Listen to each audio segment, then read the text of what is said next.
ਜਿਹੜੇ ਸਿਆਸੀ ਮਾਹੌਲ ਹੈ हाँ जी ਇਹਦੇ 'ਚ ਸਾਡੇ ਸਿਆਸੀ ਕੁਝ ਕਿਰਦਾਰ ਐਸੇ ਨੇ ਜਿਹੜੇ ਖੁਦ ਨੂੰ ਖੁਦਾ ਸਮਝਦੇ जी ते मैं एंजीला मर्केल जर्मनी की चांसलर उत्थे सरबराह चांसलर कहते ਚਾਂਸਲਰ ਕਹਿੰਦੇ 16 ਸਾਲ उम्र की है वो रिटायर्ड होए ने चंद दिन पहले उन्होंने हालात जिंदगी सुन के हैरत होंगी कि उस खातून ने इन्नी सादगी ना एक ताकतवर मुल्क की सुधरा रही है इतनी सादगी ना एक फ्लैट में अपने शौहर ना उन्हें कोई मुलाजम नहीं सी घर च वो कहती मैं कपड़े धोनी है मेरे शौहर सुकांदा तो वो खातून ने एको ही जोड़ा अक्सर पाया और वो किराए दे वही फ्लैट ते वही सारा ਸਾਡੇ ਇੱਥੇ ਵੀ ਨਾਮ ਚਾਂਸਲਰ ਹੀ ਹੋਣਾ ਚਾਹੀਦਾ हाँ जी ਇਸ ਲਈ ਕਿ ਚਾਂਸ ਤੇ ਆਉਂਦੇ ਨੇ चांस ते चांस ते ਅੱਛਾ ਸਭ ਤੋਂ ਵੱਡਾ ਜਿਹੜਾ ਰਫੜ ਔਰ ਮਸਲਾ ਹੈ ਨਾ ਉਹ ਜਿਹੜਾ ਤੁਸੀਂ ਕਿਹਾ ਨਾ ਐਸਟੈਬਲਿਸ਼ਮੈਂਟ ਨੇ ਤਜਰਬਾਗਾਹ ਬਣਾਇਆ ਹੈ हाँ जी ਉਹ ਗੱਲ ਆਪਣੀ ਜਗ੍ਹਾ ਤੇ 100% ਸਹੀ ਹੈ ਰਾਈਟ ਫਰਮ ਦਾ जो उन्होंने पाकिस्तान बनाया ਆਹੋ ਉਹ बल्कि 51-52 तो ज्यादा ਆਹੋ ਉੱਥੋਂ ਹੀ ਲੈ ਲਓ जी ਠੀਕ ਹੈ ਨਾ ਅਯੂਬ ਖਾਨ ਦੇ ਜ਼ਮਾਨੇ जी ਤੇ ਉਹ ਚੱਲ ਰਿਹਾ ਸੀ ਜੀ ਇਹ ਮੋਹਰਾ हम्म रखता है मोहरा हटाता है हाँ जी, मोहरा जी, रखता है, शतरंज मोहरा की बात है। हटाता। मोहरा रखता मोहरे ने हटाया तो आप आ गए मार्शल्ला लगाता हाँ जी मार्शल्ला नहीं वो लंबा अरसा चल सकता चलो जी हट जाओ इस मोहरे ਨੂੰ ਲਿਆ जी ਅੱਛਾ ਅਗਰ ਸਾਡੇ ਲੋਕਾਂ ਨਾਲ ਔਰ ਮੁਲਕ ਨਾਲ ਇਹੋ ਹੀ ਕੁਝ ਹੋਣਾ ਹੈ जी ਔਰ ਅਸੀਂ ਇਹਨੂੰ ਕੁਝ ਕਰ ਹੀ ਨਹੀਂ ਸਕਦੇ ਤੇ ਇਹ ਚੱਲਦਾ ਰਹਿੰਦਾ ਇਹੋ ਹੀ ਨਿਜ਼ਾਮ ਇਹ ਜਿਹੜਾ ਇਹਨਾਂ ਨੇ ਹਾਈਬ੍ਰਿਡ ਨਿਜ਼ਾਮ ਲਾਇਆ ਨੇ हाँ ਇਹਦਾ ਕੀ ਮੁਸੀਬਤ ਜੀ, ਅੱਛਾ ਫਿਰ ਉਹ ਬੰਦਾ ਆਇਆ जी ਮੈਂ ਤੇ ਮਤਲਬ ਹੈ ਕਿ ਤੁਹਾਨੂੰ ਪਤਾ ਮੈਂ ਤੇ ਉਹਦਾ ਕੋਈ ਇਮਰਾਨ ਖਾਨ जी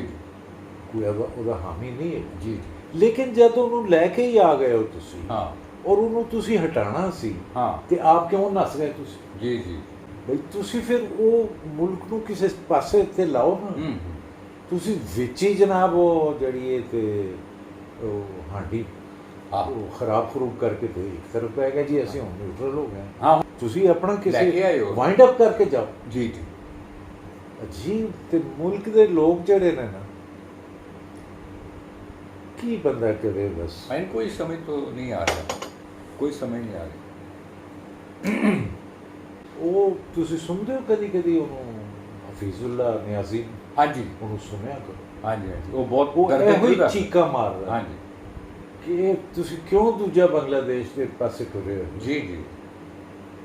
ਉਹ ਵਿਚਾਰੇ ਦਾ ਪਿੱਟਣਾ ਜਿਹੜਾ ਨਾ ਪਤਾ ਨਹੀਂ ਉਹ ਬਸ ਸਦਾ ਬਸਹਿਰਾ हाँ कोई भी दर्द दिल रखने वाला एक होर यूट्यूबर ने वो कानूनी टीवी के नाम तो कर दिया ਹਾਂ ਹਾਂ ਹਾਂ ਵਕੀਲ ਸਾਹਿਬ वकील साहब वो मेरी इन्होंने मुलाकात हुई ਅੱਛਾ चंद दिन पहले ਅੱਛਾ ਅੱਛਾ वो मैं मार रोड ते अपने बहनोई नाल गया ते वो खरीद अपनी खरीदारी कर रहा सी ਹਾਂ ਮੁਨਸਫ मुनसफेवान ਮੁਨਸਫ ਆਵਾਨ ਉਹ ਮੈਂ ਨਾ ਉਹ ਜਿਹੜਾ ਇਸ ਤਰ੍ਹਾਂ ਗੋਲ ਚੱਕਰ ਜਿਹਾ ਮਾਲ ਦੇਖ ਕੇ ਹਾਂ ਅੰਦਰ ਨੂੰ ਹਾਂ ਹਾਂ ਮੈਂ ਉੱਥੋਂ ਗੁਜ਼ਰ ਰਿਹਾ ਸੀ ਕਿ ਉੱਥੇ ਮੈਂ ਬੋਰਡ ਦੇਖਿਆ ਮੁਨਸਫ ਆਵਾਨ ਮੁਨਸਫਾਨ ਸਾਹਿਬ ਉਹ ਮੈਂ ਚੜ ਗਿਆ ਸੀ ਮੈਂ ਕਿਹਾ ਜਿਹਨਾਂ ਨੂੰ ਮਿਲੀਏ ਹਾਂ ਉਹ ਅੱਛਾ ਜੋਲੀ ਜਿਹਾ ਬੰਦਾ ਅੱਛਾ ਉਹ ਮੈਂ ਦੇਖਿਆ ਤੇ ਸੋਫੇ ਦੇ ਉੱਤੇ ਨਾ ਇੰਜ ਕਰਕੇ ਲੇਟੇ ਹੋਏ ਤੇ ਮੈਂ ਹੁਣ ਡਰਾ ਮੈਂ ਗਈ ਤੂੰ ਬਗੈਰ ਅਪਾਇੰਟਮੈਂਟ ਇਹ ਹਾਂ। ਲੇਕਿਨ ਮੈਂ ਗਿਆ ਮਸਲਾ ਉਹ ਇਸ ਤਰ੍ਹਾਂ ਮਿਲੇ ਜਿਵੇਂ ਮੇਰੇ ਪੁਰਾਣੇ ਵਾਕਫ ਹਾਂ। ਮੇਰੀ ਇੱਕ ਵਾਰੀ ਉਹਨਾਂ ਨੇ WhatsApp ਤੇ ਹੈਲੋ ਹਾਈ ਹੋਈ ਅੱਛਾ ਮੈਂ ਤਾਰਫ ਕਰਾਇਆ ਜੀ ਮੈਂ ਕਿ ਤਨਵੀਰ ਆਲਮ ਤੇ ਮੈਂ ਅੱਛਾ ਉਹਨਾਂ ਨੇ ਫਿਰ ਆਪਣਾ WhatsApp ਦੇਖਿਆ ਉੱਥੇ ਹੈ ਸੀ ਮੇਰਾ ਮੈਸੇਜ ਬੜੇ ਅੱਛੇ ਤਰੀਕੇ ਨਾਲ ਮਿਲੇ ਬਹੁਤ ਉਹ ਬਹੁਤ ਜੋਲੀ ਆਦਮੀ ਹੈ। ਜੌਲੀ ਬੜੇ ਬਲਕਿ ਮੈਂ ਕੋਲੋਂ ਤਸਵੀਰਾਂ ਹੋਣੀਆਂ ਨਾਲ ਅੱਛਾ। ਵੀਡੀਓ ਜੀ ਇੱਕ ਬਣਾਈ ਮੈਂ ਤਸਵੀਰਾਂ सेल्फियाँ लईਆਂ अस्सलाम जी मैं मलिक मुनसफ अवान साहब जो है हमारे उनके दफ्तर में आया हूँ तो उनसे आज मुलाकात हुई बहुत इखलाक से मिले और आइंदा भी मिलने का बात हुई है तो इंशाल्लाह मुझे बड़ी खुशी है ये मलिक साहब का मार रोड वाला ऑफिस है तो फिर आइंदा भी इनसे मुलाकात रहेगी तो मैं मलिक साहब का बहुत बहुत शुक्रिया अदा करता हूँ। मलिक साहब आपने बड़ी मोहब्बत का मुजाहरा किया है, हम आपके व्लॉग बड़े शौक़ से देखते हैं तो इंशाल्लाह आपका आइंदा भी आपसे रब्ता रहेगा। तो मैंने पूछने लगे क्या मैं दसिया कि मैं लिखन लिखान का कहने मेरी भी 4 किताबें लिखी हैं। अच्छा सफ़रनामा भी लिखा अमरीका लाहौर मुख्तलिफ ਤੇ ਉਹਨਾਂ ਨੂੰ ਮੈਂ ਪੁੱਛਿਆ, ਮੈਂ ਕਿਹਾ ਜੀ ਕੀ ਹੋ ਰਿਹਾ, ਉਹ ਵੀ ਦਰਦੇ ਦਿਲ ਰੱਖਣ ਵਾਲਾ ਬੰਦਾ ਹੈ। वो अवामी आदमी है, ਕਹਿੰਦੇ अवामी यार, आदमी है। क्या करें यार, दुख होता है, अफसोस होता है। ਹੁਣ ਸਭ ਤੋਂ ਜ਼ਿਆਦਾ ਅਫਸੋਸ ਤੇ ਇਹਨਾਂ ਉੱਤੇ ਵੇ ਜਿਹਨਾਂ ਹੁਕੂਮਤ ਲਈ ਹੈ। भाई इन्हें लेनी चाहिए थी